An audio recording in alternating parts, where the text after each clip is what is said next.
Pelipura adalah sebuah desa adat. Jadi di Bali itu ada 1493 desa adat. Banyak ya. Jadi desa adat. Di desa adat itu merupakan, kalau kita replikakan itu seperti republik kecil yang ada di daerah-daerah. Nah, jadi desa adat itu ada sebelum NKRI sebetulnya. Dia berkembang sebagai masyarakat adat, komunitas adat yang punya aturan adat, kemudian memiliki tradisi adat masing-masing yang kemudian dirangkul dalam naungan Negara Kesatuan Republik Indonesia yaitu NKRI. Nah, desa adat itu sendiri, setiap desa adat di Bali memiliki keunikan masing-masing, tidak sama, walaupun kita sama-sama masyarakat Bali. Masyarakat Bali pun peradabannya juga bermacam-macam, bukan melalui fase yang berbeda. Jadi masyarakat Bali asli atau Bali Mulu atau Bali Age istilahnya. Kemudian masyarakat Bali setelah setelah ekspansi Majapahit ke Bali, kemudian masyarakat Bali modern yang mana sudah terjadi akulturasi budaya. Nah, dalam perjalanan Pelipuran menjadi sebuah desa adat, ya, jadi ada sebuah cerita di baliknya. Jadi zaman dahulu, pada zaman kerajaan di Bali, jadi di tempat ini tidak ada desa, belum ada desa. Jadi Raja Bali membutuhkan orang-orang dari desa adat Bayung Gede. Bayung Gede itu adalah sebuah desa adat yang berlokasi di Kintamani. Di Kintamani yang kalau pada saat itu jaraknya lumayan jauh karena transportasi tidak sebagus sekarang. Nah, oleh Raja Bali diperlukanlah orang-orang dari sana. Kenapa orang dari sana? Jadi masyarakat Raja Bali mempercayai bahwa masyarakat Bali Gede itu adalah masyarakat yang memiliki loyalitas yang tinggi, jujur, dan pekerja keras. Jadi beberapa orang pilihan dari Bali Gede itu diminta oleh Raja untuk datang ke Raja. Nah, karena jarak, mereka diberikan tempat untuk tinggal di sini. Yang di awal namanya adalah Kubu Banyu. Orang Banyu yang bikin kubu di sini, gitu ya. Kubu Banyu. Belum namanya Pelipuran. Kemudian lama kelamaan berkembangnya populasi, mereka mulai memikirkan membangun sebuah desa untuk tempat tinggal yang permanen. Nah, dalam pembangunan inilah mereka mengadopsi tradisi budaya dari desa adat Bayung Gede, sehingga pura-pura yang ada di sana juga dibangun di sini. Tata ruang desa juga dibangun hampir mirip, hampir sama. Ya, tata letak ruang dan mana tempat pura, mana tempat dapur, mana balai, dan mana tempat tidurnya juga diatur seperti itu. Dan itu hampir mirip. Termasuk juga tradisi-tradisi budaya, kegiatan ritual adat yang dimiliki di sana juga dilaksanakan di sini. Jadi konsepnya adalah mengadopsi eling. Di Jawa itu ada eling. Eling itu ingat. Pura itu adalah tempat kemudian Tuhan, para leluhur dan dewa. Sehingga Pelipuran berasal dari kata pengeling pura, ingat terhadap leluhur, terhadap Tuhan. Pengeling Puran. Kemudian pengeling pura digabung menjadi Pelipuran. Jadi Pelipuran berasal dari kata pengeling pura. Dan juga ada persepsi yang lain yang menyatakan bahwa Pelipuran berasal dari kata pelipur lara. Jadi pelipur lara, jadi menghibur dari kesedihan. Nah, apa dasarnya? Itu dari cerita yang turun-temurun. Jadi Raja Bali pada saat itu beliau senang datang ke Pelipuran untuk melakukan kegiatan kerohanian, melakukan kegiatan meditasi. Karena Pelipuran, desa Pelipuran itu dikelilingi oleh hutan, sehingga nyaman untuk kegiatan-kegiatan untuk kegiatan spiritual. Kalau sekarang kita untuk refreshing kan pergi ke pantai, pergi ke kafe, pergi ke dan sebagainya untuk menghibur diri. Tapi kalau pada zaman dulu mereka menghibur diri dengan cara melakukan kegiatan spiritual. Nah, itu yang dilakukan oleh Raja, sehingga di Pelipuran juga dikenal sebagai pelipur lara. Nah, di samping juga tata ruang desa Pelipuran yang tertata dengan baik dan rapi. Nah, perlu diketahui ini adalah desa asli, desa di mana masyarakat lahir, hidup, dan berkembang. Karena banyak yang bertanya, wisatawan terutama ya, apakah ada orang yang tinggal di sini? Apakah ada orang yang tinggal di desa Penglipuran? Mereka mengira bahwa ini memang sebuah desa yang dibuat hanya untuk kepentingan pariwisata. Bukan.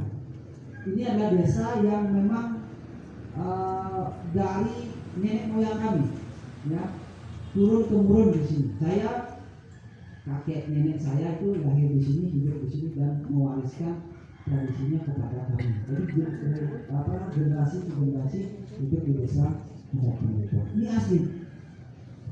Nah, wilayah Penglipuran sendiri luasnya sekitar 112 hektar. Yang mana 45 hektar itu adalah hutan bambu. Nah, kalau pemukiman sendiri sekitar 9 hektar. 9 hektar itu adalah pemukiman. Kemudian sisanya ada tegalan, tempat-tempat umum seperti pura, tempat parkir, lapangan olahraga, kemudian kuburan, dan sebagainya. Nah, itulah wilayah kami. Nah, penduduk kami ada sekitar 240 lebih kakak. Sekitar 1.100 lebih tinggal di desa adat Penglipuran. Nah, desa adat Penglipuran sendiri saya lanjut menjadi daya tarik wisata itu bukan instan. Itu prosesnya panjang dari tahun 89-90. Sekarang udah tahun 2022, itu berapa tahun ya. Nah, di tahun 89-90 dengan komitmen bersama masyarakat Penglipuran melakukan kegiatan konservasi, pelestarian tradisi adat dan budaya. Yang pertama dilakukan adalah pelestarian bentuk fisik, bagian fisik, yaitu angkul-angkul atau pintu gerbang di masing-masing pekarangan rumah. Yang mana atapnya terbuat dari bambu. Karena kita juga ikon kita juga hutan bambu. Nah, di tahun 89-90 itu komitmen bersama secara swadaya dan gotong royong masyarakat Penglipuran bergotong royong bersama-sama membangun kembali angkul-angkul atau pintu gerbang di setiap pekarangan itu lengkap dengan atapnya. Karena dulu sebelum itu, jadi pintu gerbang itu tidak lengkap. Ada yang lengkap dengan atapnya, ada yang beratapkan bambu, ada yang dari beton, ada yang setengah badan kayak tempat saya dulu. Rumah saya di sini berempat. Jadi tidak lengkap. Kemudian oleh anjuran dari Bapak Bupati, kami pada waktu almarhum sudah wafat beliau. Jadi bagaimana kalau angkul-angkul ini dibangun? Kemudian pertamanannya,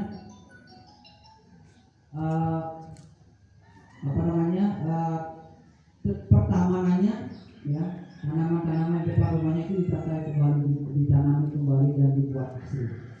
Dan itu dilakukan oleh masyarakat Penglipuran tanpa tujuan pariwisata. Tahun 89-90 mereka belum kenal namanya pariwisata. Pariwisata belum terdengar pada saat itu di desa Penglipuran. Tetapi masyarakat Penglipuran dengan secara ikhlas melakukan itu dengan senang hati. Karena ini juga tempat tinggal kita. Nah, kemudian itu dilakukan dan terbangunlah semua tertata Penglipuran pertamanan, kemudian angkul-angkul atau pintu gerbang itu tertata dengan baik sampai selesai. Kalau tata ruangnya memang asli seperti ini. Jadi luas pekarangannya, jarak antar rumah ya depan barat dan timur itu sama dari dulu sampai sekarang. Kalau dulu zaman saya kecil itu belum di batu sikat, masih pakai tanah, masih berdebu dulu. Kalau sekarang sudah tidak ada debu karena sudah ada batu sikat, kemudian ada rumputnya, kemudian ada tanaman bunganya. Nah, kalau dulu masih berdebu. Nah, setelah itu selesai di tahun 93 dikeluarkanlah peraturan Bupati yang menyatakan Penglipuran dijadikan objek wisata. Jadi objek wisata, objek wisata. Yang mana dalam perjanjian tersebut, jadi kita ada perjanjian, jadi kita diminta. Jadi ada perjanjian. Jadi dengan dijadikan objek wisata, kemudian orang yang masuk ke Penglipuran dikenakan tiket, ya, tiket berkunjung. Kemudian dari pendapatan itu, kemudian kita mendapatkan bagian.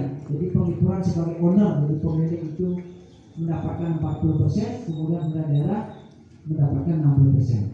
Nah itu berjalan dari tahun 93 sampai tahun 2020. Nah kemudian dari tahun 2020 akhir sampai sekarang kita dibalik. Jadi kita sebagai owner mendapatkan 60%. Nah pemerintah dapat 40%. Nah ini yang membedakan penglipuran dengan objek destinasi wisata lain adalah kalau penglipuran itu adalah destinasi berbasis alam. Beda dengan wisata alam. Contoh kita bandingkan dengan gunung.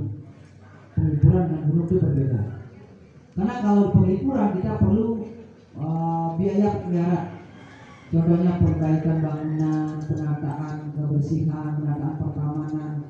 Kalau di gunung kan ya tidak perlu nyapu kan, tidak perlu nyapu di gunung, tidak perlu tanam bunga. Jadi kita tinggal melestarikan lingkungan sebenarnya saja. Nah itu yang menyebabkan kalau kos pembiayaan di penglipuran itu juga sangat tinggi. Nah itu terkait dengan pariwisata. Jadi prosesnya panjang. Nah dari perjalanan pariwisata dari tahun 93 sampai sekarang memang banyak penghargaan yang kita dapatkan. Jadi termasuk Cipta Pesona Award dari tahun 2013, kemudian kalau Kalpat itu di tahun 2005 dengan kalian babunya, kemudian Asian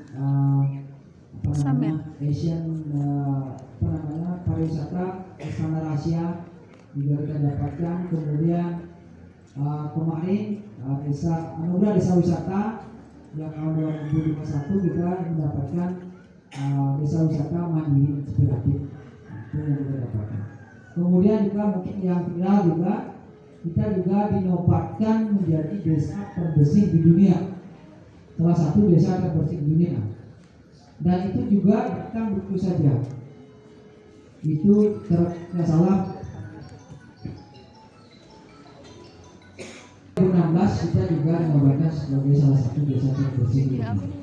Dan itu yang melakukan kegiatan survei itu adalah media online, yaitu kompas.com.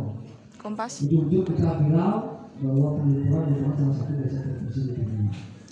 Nah itu menjadi tantangan buat kita untuk melakukan kegiatan menjaga kebersihan.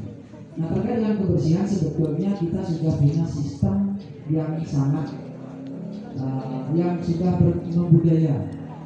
Contoh ya, jadi di depan rumah itu sepanjang jalan desa itu tidak ada pegawai yang membersihkan setiap hari, tidak ada.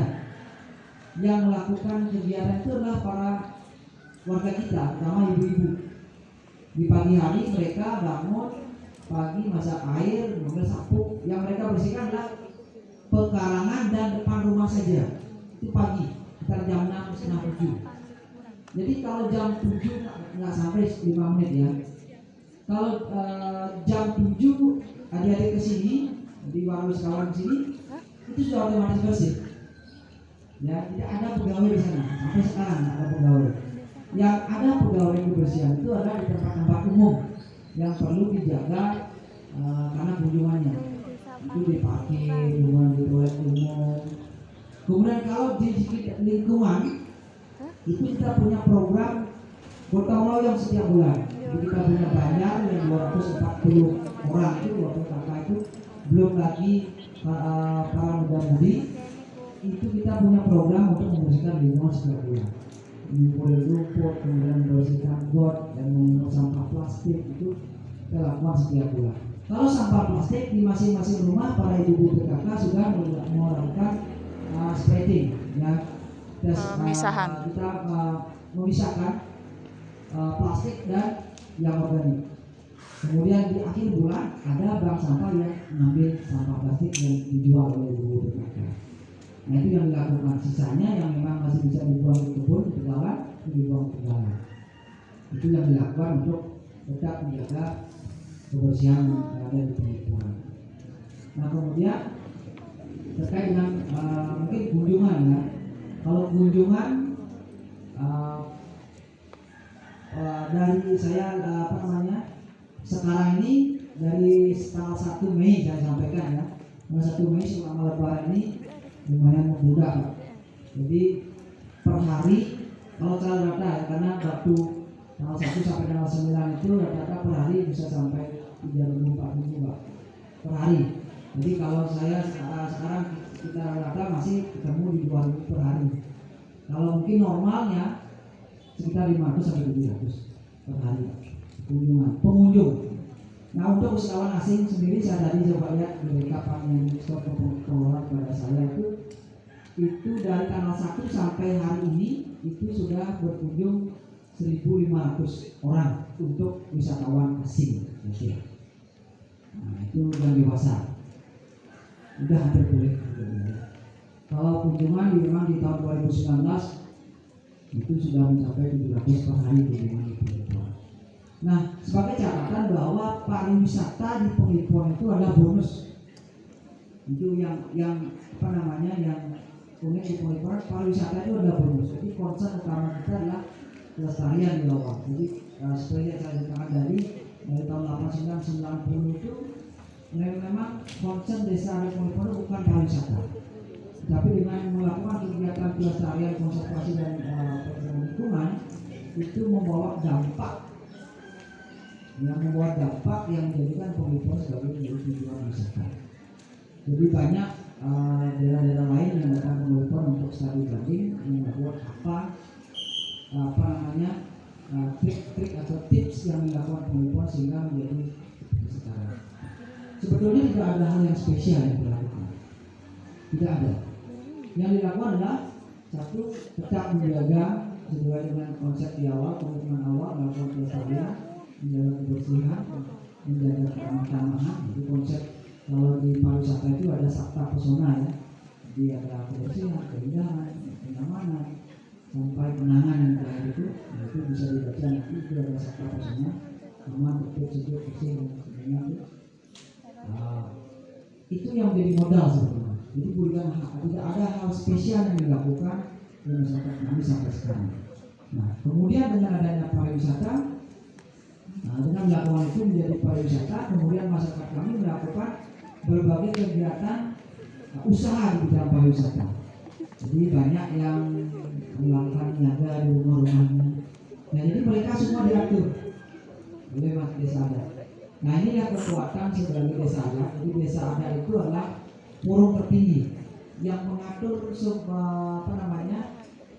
kegiatan masyarakatnya, berkehidupan masyarakatnya, termasuk bagaimana mereka berkegiatan. Jadi mereka kalau jualan juga tidak boleh di luar rumah, harus di dalam rumah. Kemudian etika berjualan, gitu. Karena kalau kita melakukan pelanggaran di desa adat itu ada sanksi, ada. Kalau sampai dilaporkan melakukan pelanggaran itu ada sanksi juga, yang nanti akan dikenakan. Ya, bagaimana kalau tidak dibayar sanksi itu? Kalau tidak dibayar sanksi itu, mereka tidak akan mendapatkan pelayanan adat. Karena kita sebagai masyarakat adat, kita tergantung juga terhadap adat. Jadi, kalau kita menikah, kita tidak mendapatkan pelayanan adat, kita tidak akan selesai pernikahan kita dengan orang resmi. Nah, itu sehingga adat itu memegang peranan di sana untuk mengatur masyarakatnya. Sehingga masyarakat itu harus tunduk terhadap hukum adat. Hukum adat itu siapa yang membuat? Hukum adat itu juga dibuat oleh masyarakat. Apakah sama hukum di adat satu dengan adat yang lain? Tidak sama. Mereka tidak sama antara desa A dan desa B itu, mereka aturan adatnya tidak sama. Jadi aturan adat itu sendiri dibuat berdasarkan situasi dan kondisi yang terjadi di masyarakat adat itu sendiri, sehingga mereka memiliki aturan adat yang berbeda. Nah, mungkin sebagai bahan review nanti dan jurusan bahasa Inggris mau presentasikan nanti di kelas ya. Mungkin bisa dijelaskan apa saja ikon yang ada di Penglipuran. Mungkin bisa menjadi satu dieksplor nanti, ya, kemudian juga nanti jadi media promosi. Karena sekarang kan setiap presentasi kayaknya divideokan ya, kemudian dimasukkan YouTube. Dan semua dicarikan subscriber dan sebagainya. Sehingga semua yang dilakukan oleh mahasiswa dan mahasiswa sekarang jadi viral. Ya, ikon-ikon yang ada di Penglipuran satu ya. Yang satu pertama hutan bambu. Jadi kawasan hutan bambu itu merupakan kawasan yang sangat ikonik juga di Penglipuran yang juga terkenal. Banyak ikan bambu yang ada di luar sana, tetapi di Penglipuran itu terkenal dengan ikan bambunya yang kompleks berada di atas, di belakang pura. Nah, ini sudah parkir di atas. Di belakang hutan kayu itu ada hutan bambu yang luasnya hampir 42 hektar, 45 hektar ya. Kemudian yang kedua, tata ruang desa. Tata ruang desa itu bisa dilihat dari atas ke bawah ya. Jadi kalau kita lihat itu dibagi menjadi 3 bagian utama yang disebut dengan Trimandala. Mandala itu bagian utama yang membentuk desa ini. Kalau di bawah ke tubuh kita itu kayak kepala, tengah, kaki. Utama mandala itu seperti kepala kita. Ini ambil kita ya. Utama mandala itu di puranya, ya, tempat sucinya. Di pura kita orientasinya adalah menghadap ke gunung. Kalau di Bali itu ya, menghadap ke gunung atau matahari terbit. Dan juga mempengaruhi orang Bali tidur ya. Kalau nggak menghadap ke gunung, pasti menghadap ke timur. Nggak jarang orang tidur menghadap ke barat atau ke pantai. Karena kalau salah tidur itu baru bangun bingung dia masih bingung tidurnya di mana ini dan sebagainya. Nah itu orientasinya, sehingga kepalanya ada di atas. Kemudian di tengah-tengah itu adalah pemukiman, tempat tinggal masyarakat. Nah, di mana masyarakat tinggal dan beraktivitas itu tengah-tengah kayak di perut kita disebut di perut ini banyak terjadi kegiatan metabolisme. Kemudian paling bawah ada kuburan yang terdalam, itu paling bawah. Jadi kemudian di rumah juga dibagi 3. Di masing pekarangan ini kalau masuk ya bisa lihat. Di utama mandala ada pura keluarga. Di tiap rumah, di tiap pekarangan itu ada pura, yang namanya pura keluarga. Sehari-hari kita sembahyang di pura keluarga. Kalau kegiatan besar, sembahyang di pura desa. Kemudian setelah pura keluarga, di belakangnya ada tempat tinggal atau rumah. Ada dapur tradisionalnya. Ini ikon yang kedua. Ada ruang tadi ya. Ada tempat tinggalnya. Kemudian paling belakang itu halaman belakang. Jadi masyarakat kami masih ada yang pelihara hewan di belakang ya. Ada ayam, ada yang pelihara babi di belakang itu di belakang, oleh di depan. Nah ini juga konsep yang dibawa dalam budaya kita, menempatkan sesuatu itu harus sesuai dengan tempatnya. Contoh pakaian mungkin ditempatkan di area utama mandala atau di kepalanya atau di pura di timur, pakaian itu ada. Ya, pelihara ternak juga tidak mungkin di area tengah. Ya, atau area media mandala, pasti di belakang rumah atau di jalan. Nah itu. Jadi jangankan di halaman, di kamar pun itu dibagi menjadi 3. Kalau di kamar orang Bali, ya, di sebelah timur atau sebelah utara, di pojok utara, timur atau utara, itu pasti taruh tempat naruh canang atau sesalin kecil itu. Pasti itu ada area kepala. Kemudian tempat tidur, baru tempat pakaian atau kamar mandinya di belakang. Nah, itu karena konsep tata ruang di Bali berjalan seperti itu. Nah itu, yang kedua tata ruang, kemudian yang ketiga ada bangunan tradisionalnya. Yang pertama angkul-angkul, ini juga ikonik kita, angkul-angkul atau pintu gerbang. Kemudian di dalam rumah itu ada 2 lagi bangunan tradisional yang memang dikonservasi oleh desa adat sampai sekarang. Itu ada dapur tradisional dan balai yang tiangnya 6. Yang 3 bangunan ini, angkul-angkul dan dapur dan balai bertiang 6 ini atau balai saklar ini harus beratapkan dengan bambu. Nah itu arsitektur tradisional Penglipuran. Beratapkan bambu. Dan 3 bangunan ini juga setiap rehab dan pembangunan baru itu diberikan subsidi oleh desa adat dalam bentuk uang. Jadi masyarakat didorong untuk tetap melestarikan ini dengan cara memberikan sumbangan atau subsidi dalam bentuk uang untuk memberikan stimulus supaya masyarakat itu bersemangat untuk melakukan kegiatan pelestarian. Nah, mungkin itu yang bisa saya sampaikan, ya. Saya sudah banyak yang saya sampaikan. Nanti kalau ada yang mau ditanyakan, saya persilakan. Saya siap untuk membantu sebisa saya. Saya bukan masternya, tapi saya akan jawab semampunya. Terima kasih. Assalamualaikum warahmatullahi wabarakatuh. Waalaikumsalam. Santi. Santi. Terima kasih Pak. Terima kasih Pak Maya atas penjelasannya. Saya yakin saudara-saudara mahasiswa sudah mendapatkan penjelasan tadi dari Gaib, ya. Selain itu pasti juga sudah eksplor di internet.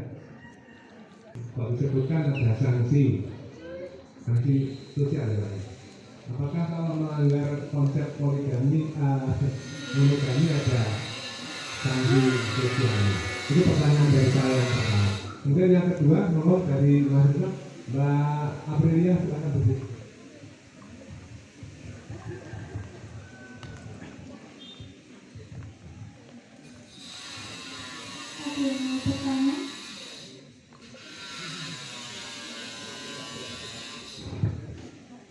Ada yang mau bertanya?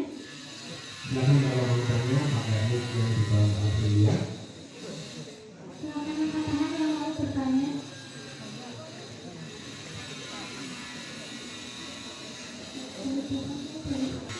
Saya ingin bertanya bagaimana sih keseharian pendidikan orang-orang di sini dan seperti yang saya lihat sekarang ini kan orang-orangnya jarang terlihat ya Pak. Di jam-jam segini itu kesehariannya apa dan yang dilakukan itu kerjaannya apa saja? Terima kasih. Tidak di luar rumah dan tidak ada aktivitas semuanya di dalam rumah. Saya ingin bertanya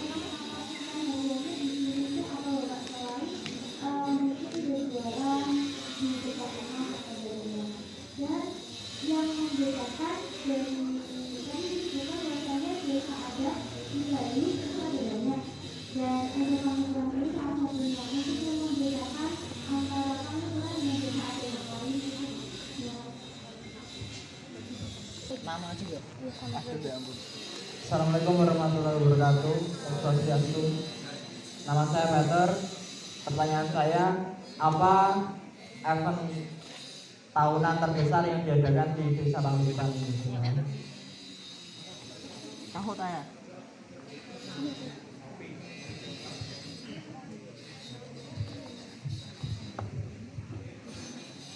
Izin bertanya gitu, selamat pagi semuanya. Di sini kan sebutannya adalah desa adat. Bagaimana sinkronisasinya dengan pemerintahan, misalkan kayak sistem pemilihan, termasuk juga ada pemilu dan seterusnya. Bagaimana sinkronisasi dengan pemerintahan baik kecamatan maupun kabupaten dan seterusnya. Terima kasih.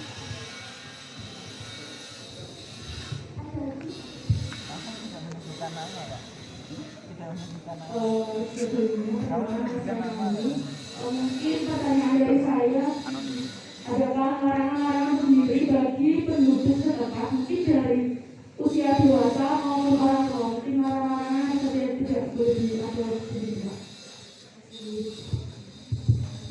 Baik. Saya langsung jawab ya. Yang pertama dari Bapak terkait dengan sistem tertentu yang berbeda.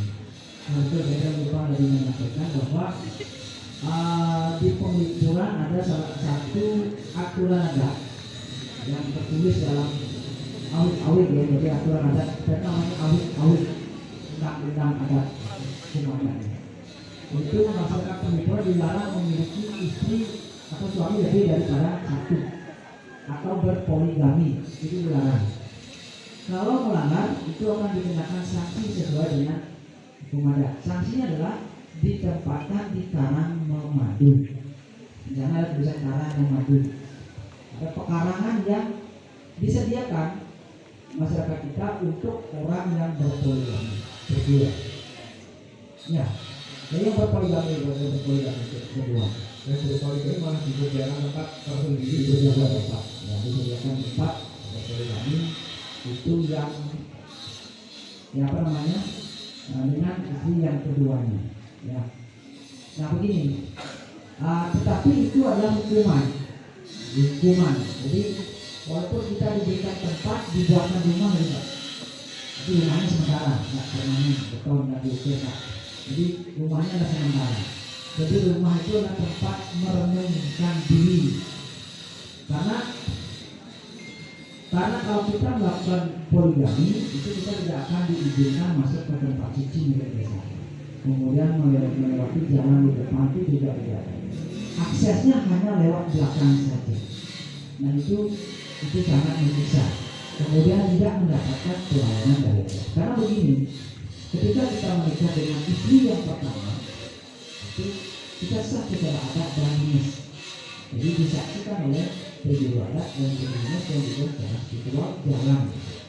Nah ketika kita masih sah dengan yang pertama, kemudian kita ingin menikah lagi dengan yang kedua, nah inilah pernikahan yang tidak akan diselesaikan secara adat, ritual adat, sehingga pernikahan ini termasuk pernikahan yang besar. Itulah mereka akan dikucilkan di sana, sampai sekarang pun tidak ada yang berani berpoligami di situ. Dulu hampir terjadi, Jadi menurut cerita para ketua, ada seorang laki-laki menikahi perempuan. Di dalam perkara itu ada dua perempuan, yang punya cowok kan. Jadi yang laki ke sana menikah dengan kakaknya. Kemudian yang hamil adiknya, kan? Yang hamil adiknya dinikahi kakaknya, yang hamil adiknya. Nah oleh masyarakat itu dikatakan berpoligami. Kemudian diberikan kesempatan untuk berpikir, ini mau dilanjutkan apa mau diceraikan satu, diambil satu. Kalau cerai kalau lagi boleh, kalau sah dua-duanya tidak boleh. Gitu. Jadi konsepnya adalah konsep masyarakat Madura adalah menjaga keharmonisan rumah tangga dan juga menghargai kaum perempuan. Kami kan desa kecil. Karena kalau kita anggaplah kalau kita berpoligami, satu aja kadang-kadang sering bertengkar dengan suami atau istri ya. Apalagi dua, apalagi tiga. Beda kalau raja dulu raja kan beda. Dia punya sendiri banyak kan. Itu mereka kan memerintah. Kalau nggak suka kamu keluar. Jadi ini saya menjadikan istri yang kedua ini dari ketiga kan bisa kalau raja. Tapi kalau masyarakat biasa itu dia harus menanggung kehidupannya, kemudian juga menjaga keamanan dan sebagainya. Nah itulah yang mungkin dijadikan konsep oleh para leluhur kami sehingga memakan berpoligami itu dilarang di pengaturan sampai saat ini. Itu jalan saja. Oke, terima kasih. Yang kedua, pada ketika mirip pekerjaan kita sama ya, pekerjaan masyarakat itu apa dan jam segini apa ya. Nah, kalau masyarakat penghiburan sendiri adalah masyarakat modern. Ya, masyarakat modern yang menjaga tradisi adat budaya kuno. Masyarakatnya modern tapi adatnya adat Bali tua. Nah sehingga tidak menutup kesempatan bagi masyarakat kami untuk menempuh pendidikan di jenjang yang tertinggi juga boleh, bekerja di luar desa, di luar kabupaten, di luar negeri pun banyak. Ya, di Amerika banyak keluarga kami yang bekerja, di Bapak Rusia banyak, dan juga di banyak sekali bekerja di luar sana. Jadi pegawai banyak, jadi polisi juga ada, jadi guru banyak sekali. Ya, kerja di dunia pariwisata banyak. Itu tidak menutup kemungkinan, tidak menutup kesempatan bagi mereka. Nah, yang di rumah, kan kalau pagi ini kan jam kerja nih. Jadi ada yang jadi tukang, kerja buruh, mereka juga ada. Mereka bekerja di perkebunan juga ada. Jadi mereka bekerja sesuai dengan kompetensinya masing-masing. Tidak ditutup, mereka harus tinggal di rumah, jaga rumah enggak. Yang di rumah, yang tinggal di rumah itulah yang berjualan. Jadi sambil nungguin rumah, sambil jualan. Jadi bukan pendapatan utama mereka. Jadi mereka punya pekerjaan pokok ya di luar sana. Jadi mereka tidak tertutup. Jadi memang kalau dari tradisi budaya kami, kita adalah masyarakat agraris, masyarakat petani. Itu. Tapi dengan luasan wilayah yang tidak terlalu luas, tidak mungkin kita mampu hidup hasil pertanian saja. Sehingga tradisi pertaniannya masih jalan, ritual pertanian jalan, tetapi masyarakatnya sudah melakukan kegiatan-kegiatan sesuai dengan kemampuan dan kompetensi mereka masing-masing. Jadi mereka bekerja di mana-mana, ya. Nah, kemudian yang selanjutnya saya lanjut kepada event tahunan. Event besar ya untuk satu kalau event pariwisata. Jadi kita punya festival. Tahun ini kita festival yang ke-9 dan salah satu merupakan event festival yang paling eksis di Bangil. Kita setara dengan pesta Senen Bali. Karena dari berapa ya? 12 ya yang mengajukan event ke Kementerian Pariwisata, hanya 5 yang lolos. Satu, Pesta Senen Bali dan Pasar Festival, kemudian di Ubud ada 2, kemudian penghiburan Film Festival. Itu yang selalu kami laksanakan setiap bulan Desember. Hanya 2 tahun yang lalu ketika COVID itu tidak jalan. Dan itu sudah diagendakan menjadi salah satu event Karisma Nusantara yang merupakan program dari Kementerian Pariwisata. Dan ini dilakukan secara swadaya awal oleh masyarakat penghiburan. Ya, secara swadaya dan bergotong royong. Jadi Mas Penghiburan membuat pengelola pariwisata pada saat itu merencanakan sebuah event tahunan untuk pentas budaya untuk Penghiburan sebagai salah satu media promosi dan wadah untuk ajang pentas bagi pelaksana praktisi budaya. Nah, itu diajukan ke desa adat dan desa adat menyetujui untuk dilaksanakan. Dan sepenuhnya memang pembiayaannya di awal dilakukan oleh desa adat, ya. Dan sampai saat ini, jadi desa adat sebagai backing penuh seandainya tidak ada sumbangan atau bantuan dari mana. Nah, itu berjalan tahun demi tahun sehingga terus mendapatkan tempat di hati masyarakat. Kita juga mengentaskan kemarin dari Jogja, pernah di Bandung juga ada ikut pentas di Kalimantan juga pernah ikut pentas dalam ajang festival itu. Nah, itu terbuka dan itu memang biayanya di awal itu memang dari desa sampai sekarang masih. Dan kemudian dalam perjalanan dapat bantuan pikiran, ada memberikan pialanya saja, ada memberikan bantuan konsumsinya saja, macam-macam. Dan tahun lalu secara hybrid kita lakukan, jadi ada virtual dan luring itu juga dihadiri oleh dari kementerian untuk membuka acara, dan itu kita mendapatkan juga bantuan. Memang sisanya masih tetap menjadi tanggung jawab desa adat karena ini merupakan event desa adat. Nanti kalau Desember datang silakan. Nah, itu ada festival. Kemarin ada pameran bonsai sepanjang jalan itu dari utara sampai selatan. Pameran bonsai tergila katanya, karena bonsainya dipajang di jalan. Kalau di tempat lain bahaya katanya, bisa dicuri bonsai. Tapi kita jaga bonsai itu di setiap penjuru. Jadi kita punya taman desa adat Pecalang. Itu kita tempatnya untuk menjaga malam, siang dan malam dijaga. Sama kayak di waktu COVID, waktu ngetren COVID itu kita jaga 24 jam selama 6 bulan ya salah. Desa ini dijaga 24 jam secara berdiri oleh masyarakat. Itu dijaga. Tidak ada orang boleh masuk, siapapun masuk nggak boleh. Siapa yang masuk disemprot, masuk langsung tidak itu. Siapa nggak boleh. Nah itu, jadi event kita punya event nasional, event tahunan, kita punya aturan di festival. Kemudian kalau event agama kita punya banyak seperti galuman yang akan datang ini, kita punya galuman, kuningan, kemudian hari itu banyak juga. Nah, lanjut yang terakhir larang-larangannya. Sebelumnya ada Pak sinkronisasi. Oh, sinkronisasi dengan desa. Ya. Ya, terima kasih. Jadi ini desa adat. Di desa adat dan pemerintah itu garisnya adalah garis koordinasi.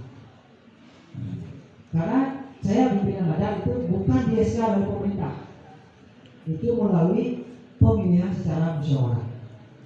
Jadi desa adat Penghiburan dari 240 kakak itu kita sudah menggunakan sistem perwakilan sebelumnya. Ada sistem dewan desa, ada 78 dewan desa. Nah, waktu saya terpilih di tahun 2021 saya udah hampir 1,5 tahun mendapat kualitas keluarga. Dan itu ditulis secara musyawarah.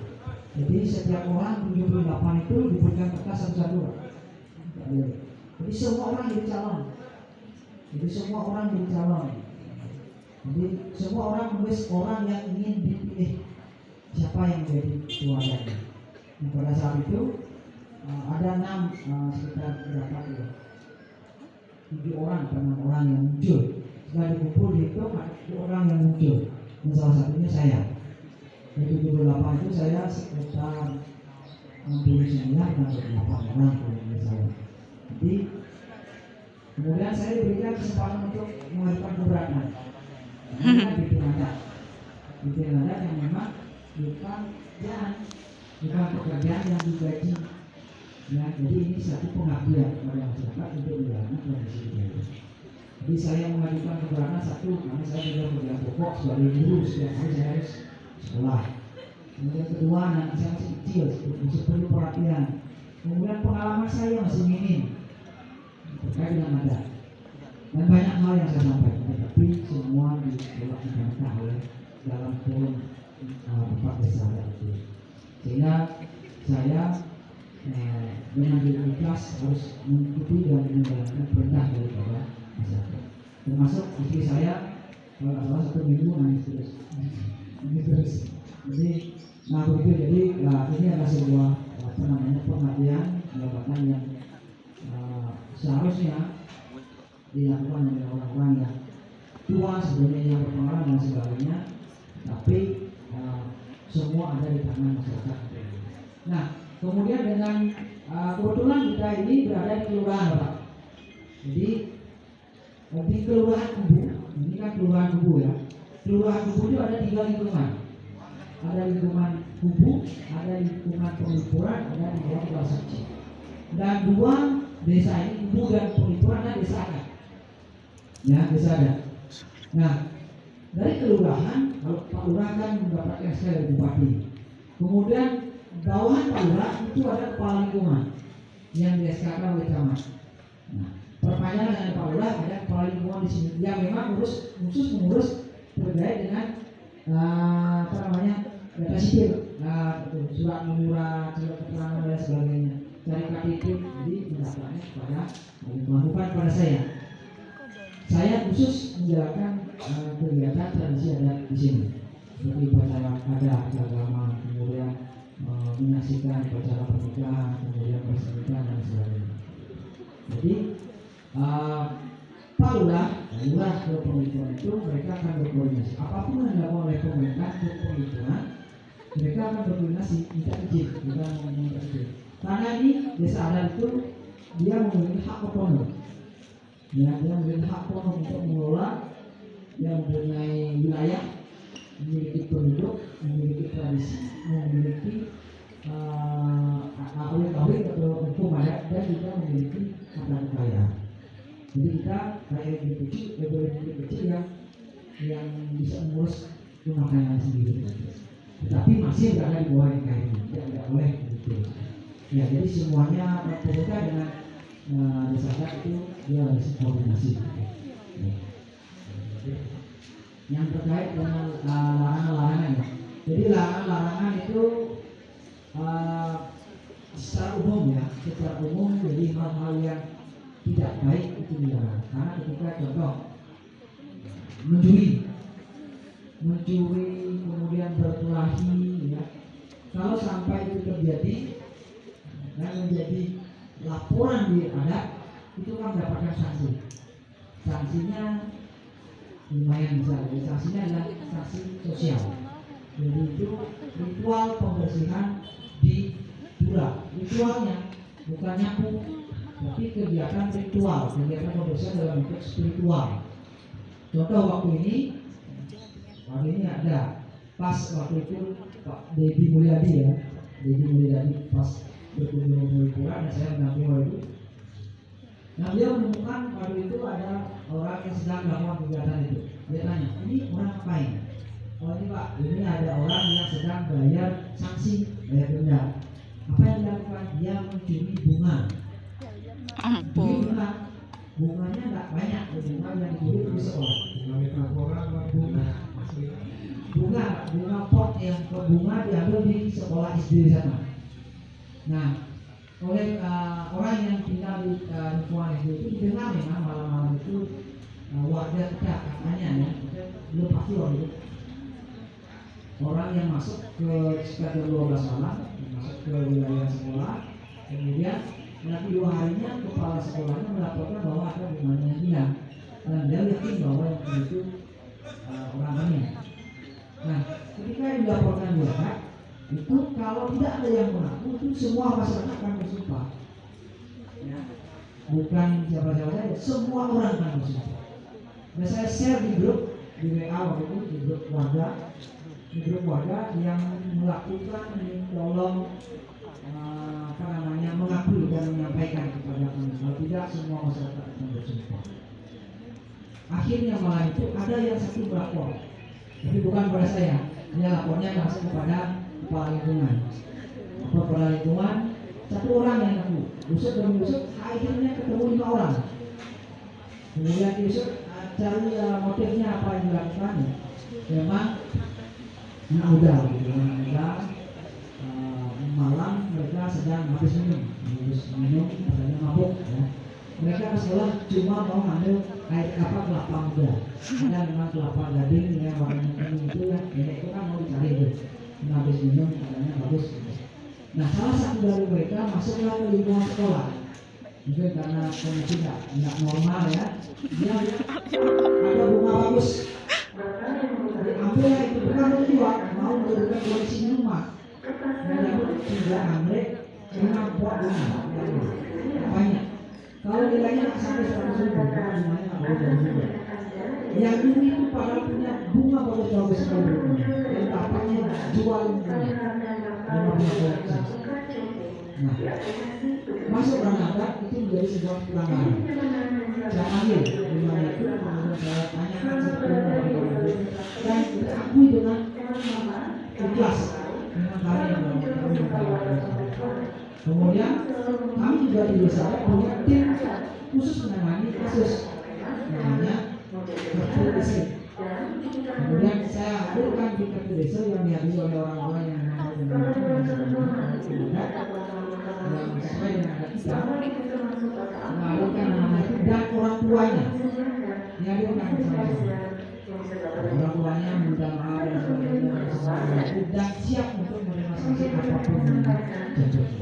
Nah, sanksi yang baru ada adalah itu dikenakan kegiatan ritual kebersihan kalangan bersih. Sehingga lumayan biayanya sampai 10 juta lebih biayanya.